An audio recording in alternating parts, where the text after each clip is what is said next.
The soft spring sunlight streamed into the hospital room. In the white room filled with the smell of disinfectant, I held my mother's hand as it grew colder. At 11 years old, I couldn't fully grasp the gravity of what was happening before me. But I could painfully sense one thing: the strength in my mother's hand was fading day by day. My name is Sally, and I'm 37 years old. This is a story of how the bonds within a family unraveled and how new strength was discovered. Before my mother fell ill, we were an ordinary family, blessed with simple but certain happiness. My father, Kevin, worked earnestly as an office worker at a mid-sized trading company, while my mother, Cheryl, was a homemaker who took care of the household. We didn't indulge in luxury, but every weekend we always went out as a family. It was our tradition to take our old car on drives to the nearby countryside. As my father drove, he would always play nostalgic pop songs. Whenever Billy Joel's "Just the Way You Are" came on, my mother would sing along joyfully, though often off-key. From the back seat, I secretly cherished the sight of my parents like that.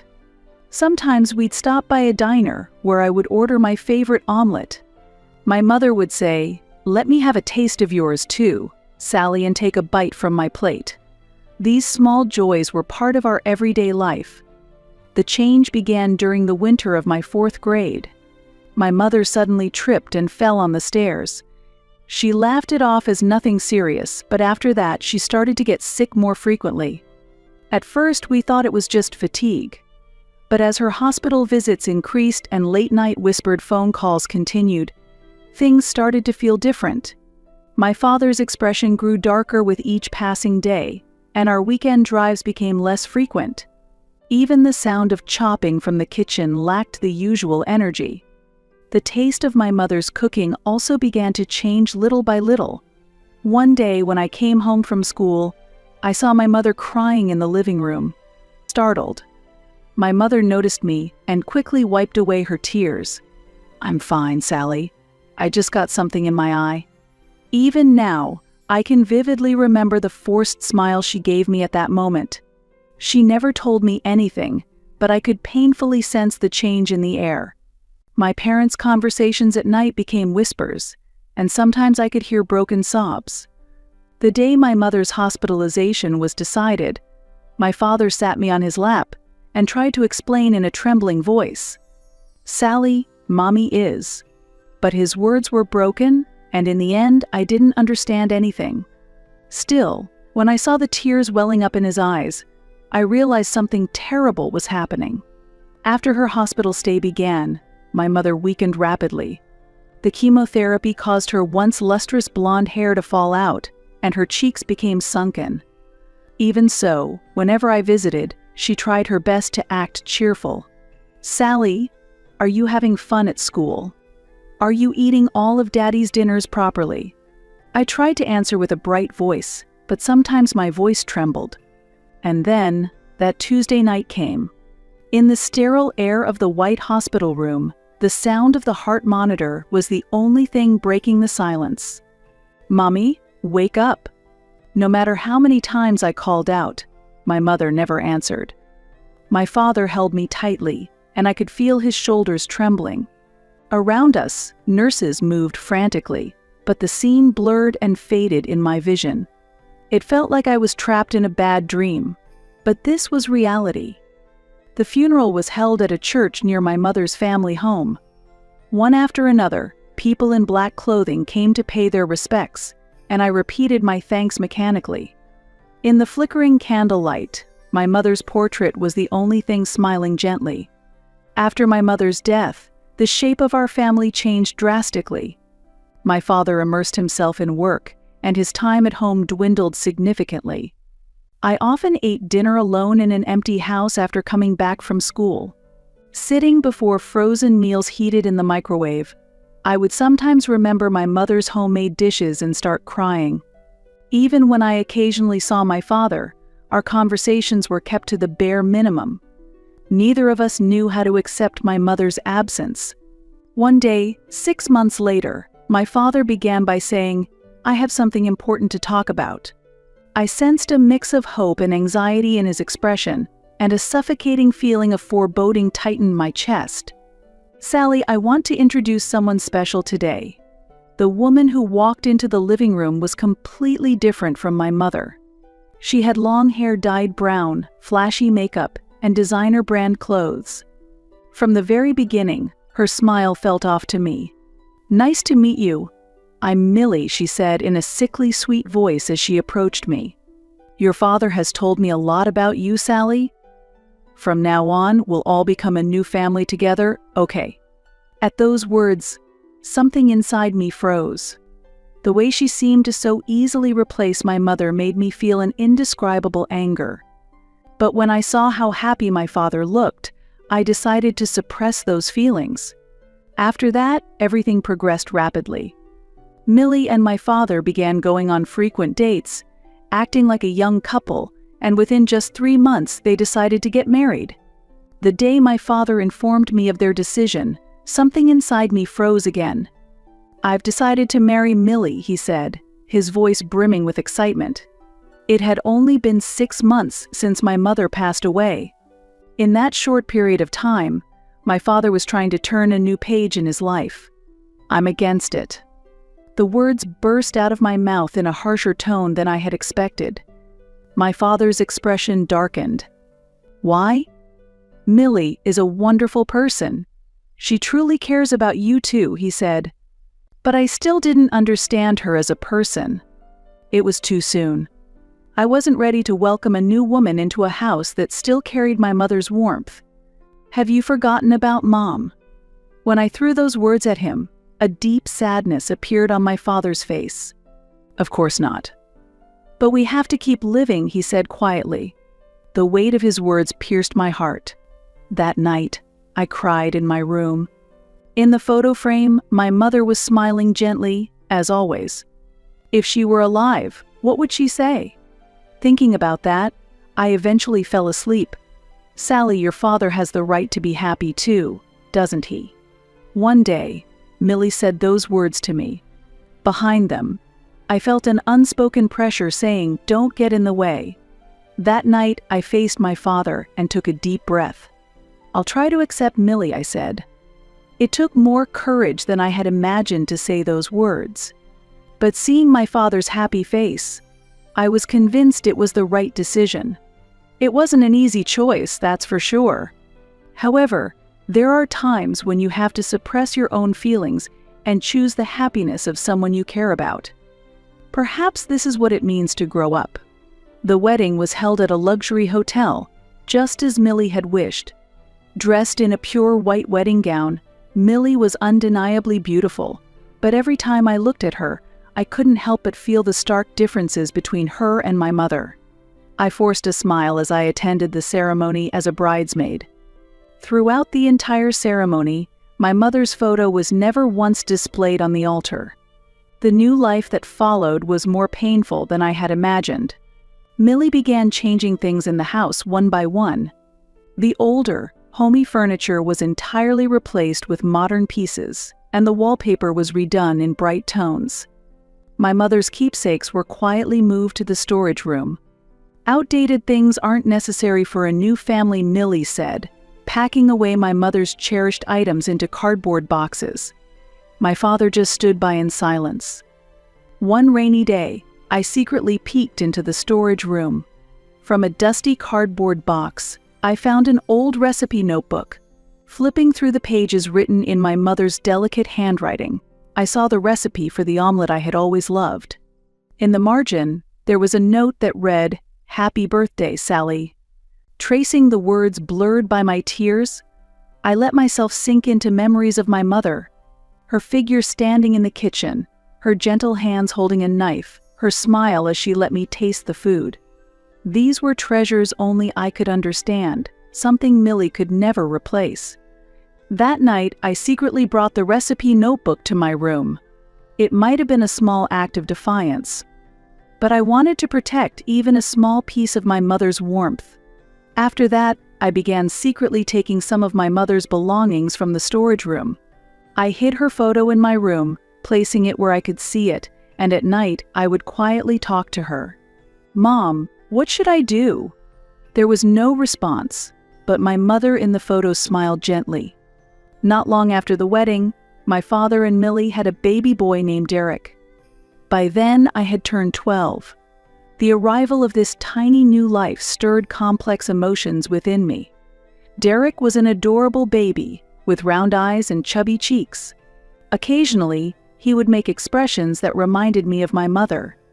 In those moments, I felt a strange mix of emotions. This child was undoubtedly my brother, but he had no blood connection to my mother. After Derek was born, Millie's attitude became even more domineering. "Now we can finally be a real family," she said. Behind those words, I sensed her intent to exclude me. Even so, I tried my best to be kind to Derek.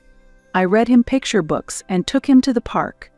I couldn't bring myself to direct hatred toward his innocent smile. However, Millie didn't seem pleased with the bond I was forming with Derek. She did everything she could to alienate me from the family.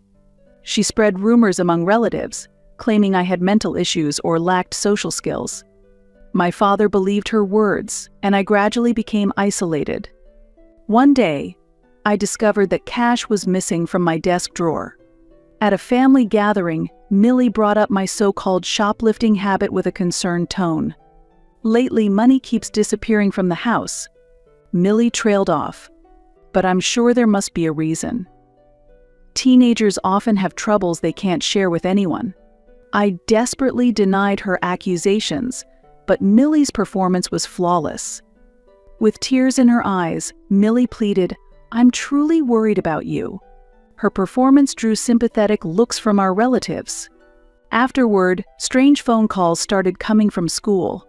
They claimed that stationery with other students' names had been found among my belongings. I had never put them there. My father didn't scold me, but his eyes reflected deep disappointment. "I want to believe you." Those words hurt me even more deeply. Later, I accidentally caught Millie sneaking into my room. She was trying to put something into my desk drawer. In that moment, everything made sense, but I knew no one would believe my words. Derek's presence was the only thing that kept me barely sane. Every time his innocent smile saved me, I struggled desperately not to lose myself. Even so, Millie couldn't stand that. "Don't make Derek uneasy. Being around someone like you is a bad influence," she repeated. Millie did everything she could to sever my connection with Derek. My isolation deepened day by day. I had no one to talk to, and no one believed me. It felt like being trapped in a deep well. Eventually, I began avoiding being at home. In middle school, I spent my afternoons at the library. In high school, I threw myself into a part-time job at a cafe. When I went to college, I left home. Millie mocked me, saying, "What an emotional child," but my resolve was already firm.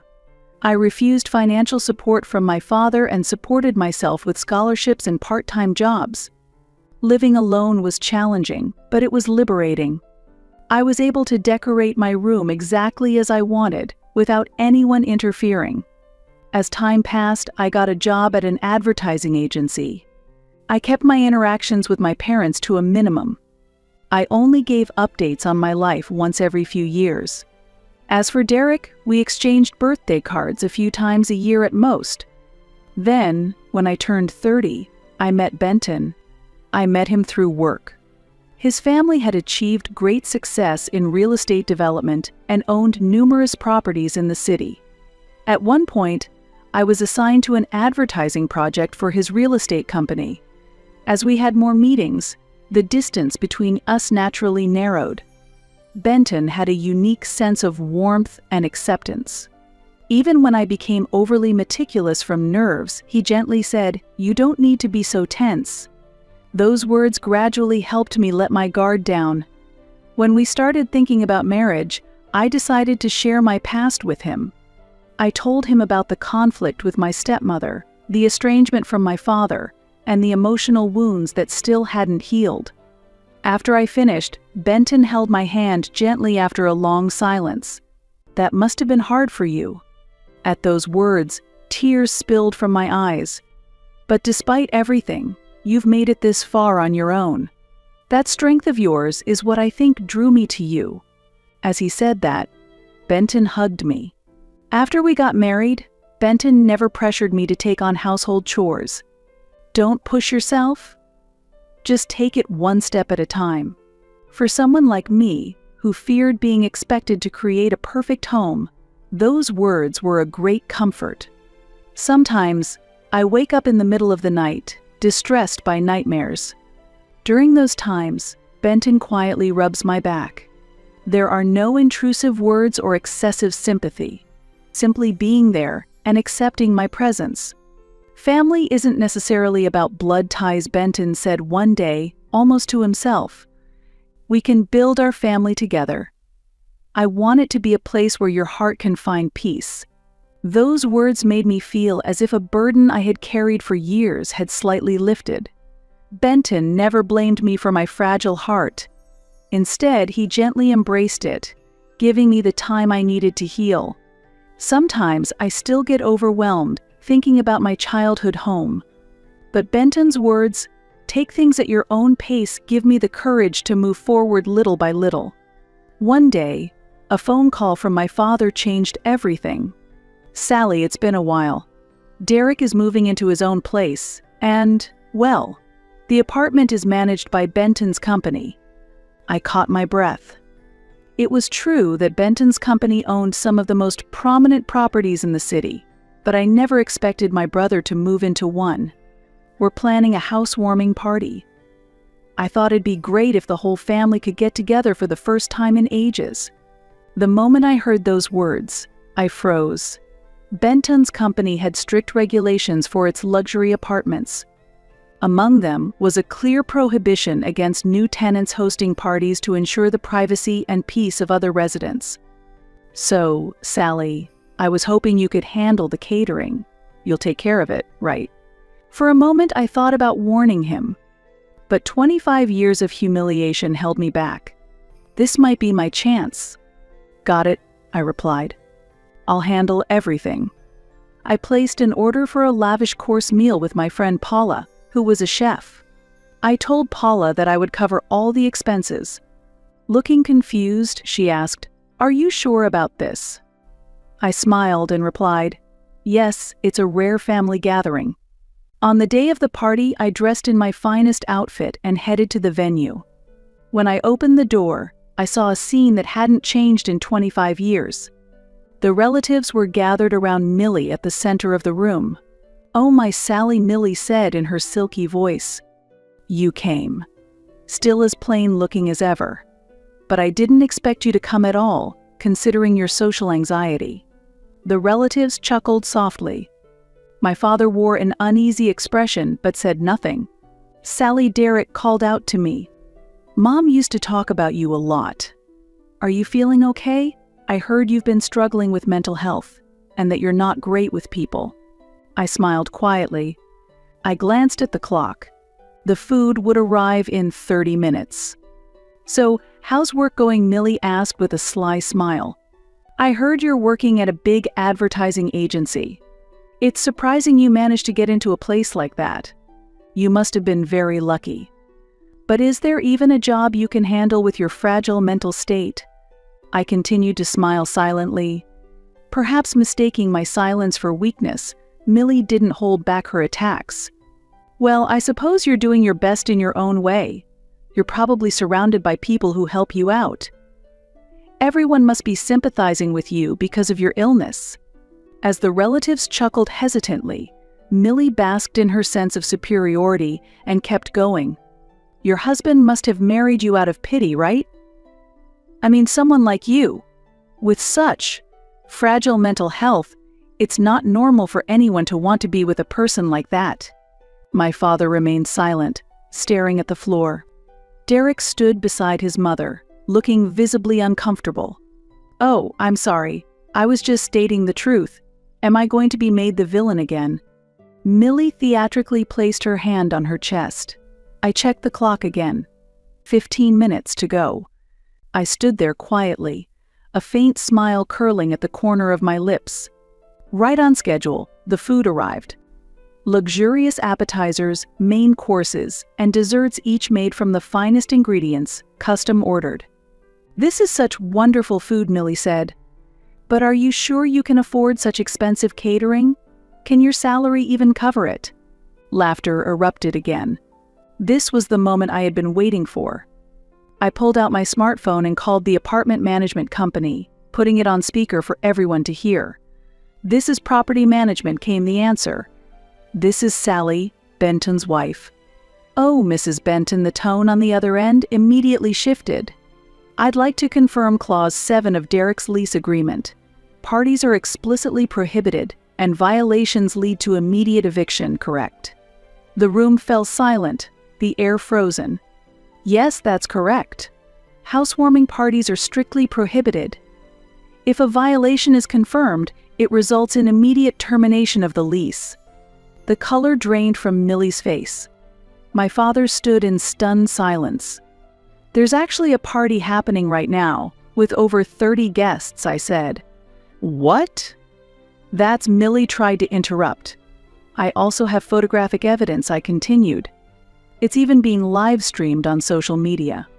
"This is a serious breach of contract." The voice from the management company grew stern. Derek, looking confused, turned to my father. "What's going on? Was there really such a clause in the contract?" My father, looking resigned, began to explain. "Well, it was written in the contract, no parties allowed. But Millie said it would be fine." Mom Derek's voice now carried a tone of anger. "Why didn't you check? You've jeopardized my lease agreement." Millie's expression shifted dramatically. "It's fine. Sally's husband manages the property, doesn't he? You're the wife of the owner. You can do something about this. It's just a family gathering." "This isn't merely a family matter," I said. "It's a matter of a formal lease agreement." My father looked at us with a confused expression. "Sally, why have you become so cold?" "The one who's cold is you, Dad," I replied, struggling to keep my emotions in check. "Ever since Mom passed away, you've never once thought about how I felt. And now you call this a family." Millie protested vehemently. "You have no idea how much we've struggled. Just because I'm not your real mother, you treat your stepmother so cruelly." At that moment, the doorbell rang. When I opened the door, it was Benton. He pulled out his phone. "Well then, I'll have to notify the police. This is a breach of contract." The atmosphere froze. My father, pale-faced, stared at Millie, while Millie trembled with anger. "Sally, please," my father pleaded, looking at me with desperate eyes. "Just this once. Can't you let it go?" I shook my head. Rules are rules. There can be no exceptions. In the end, the party was canceled. The relatives who had gathered left with dissatisfaction written all over their faces, while Millie sobbed hysterically. Although the police were called, they confirmed that it was a civil matter to be resolved in court, and nothing more happened that day. However, the act of involving the police undoubtedly served as a stern warning to them. That evening, I received a long email from my father. "Dear Sally, today's events may have left a permanent scar on our relationship as father and daughter. I understand your decision, but as a parent, I am deeply saddened. Millie has tried to accept you as her daughter, yet you continue to hurt her. Enough is enough. Please stop trampling on our hearts any further. If it means cutting ties with you, I have no choice but to side with Millie. Goodbye." Dad. I read that email over and over again. I felt sad, but I had no regrets. "It's over," I told Benton. He silently embraced me. In the end, the apartment lease was voided due to the contract violation. Later, Derek visited me at my office. "Sally, I'm really sorry. I had read the contract properly, but Mom kept insisting it'll be fine and pushed through. You even found me a new place within my budget. I don't know how to thank you." "Don't worry about it," I replied. "Benton worked it out with the management company. But there's one thing I've realized," Derek continued with a serious expression. I'm done blindly trusting everything Mom says. For 25 years she kept isolating you, and I see now it's been the same pattern over and over. She always said, "Leave your sister alone, she's sick," but that was wrong too. Derek took my hand. "Things are going to be different from now on. I'm here for you. I won't let anyone hurt you again." Ironically, this incident strengthened the bond between me and my brother. 3 years have passed since then. I've had no contact with my father or Millie. Derek and I still talk occasionally, and he sometimes joins my family for meals. Through Derek, I've heard updates about our parents. Apparently, my father and Millie are moving toward divorce. The catalyst was the events at that party. It became clear that I was thriving in my career at the advertising agency and had never suffered from any mental illness. Benton's real estate business has also been very successful, and our reputation as a couple is highly regarded within the industry. When it became clear that Millie's rumors were all lies, the attitude of our relatives changed completely. My father began to deeply regret how, for 25 years, he had ignored his daughter's words and blindly followed his wife. "I believed everything you said." He reportedly said this during an argument with Millie. Millie still refuses to back down from her confident stance.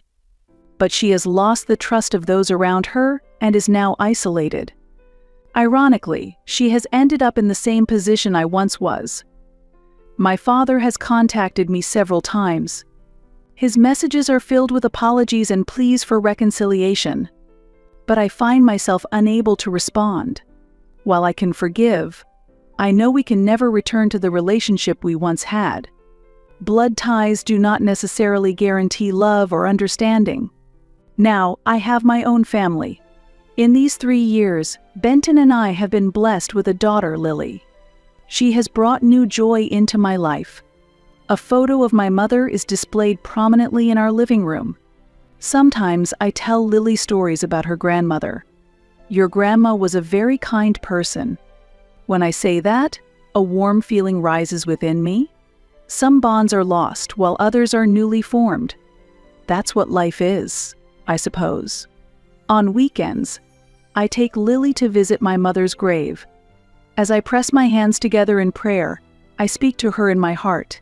"Mom, I'm happy now. The love you taught me, I will pass it on to Lily." When the wind blows, the flowers on the grave gently sway. It feels as if my mother is nodding softly in approval. I have chosen to live facing forward.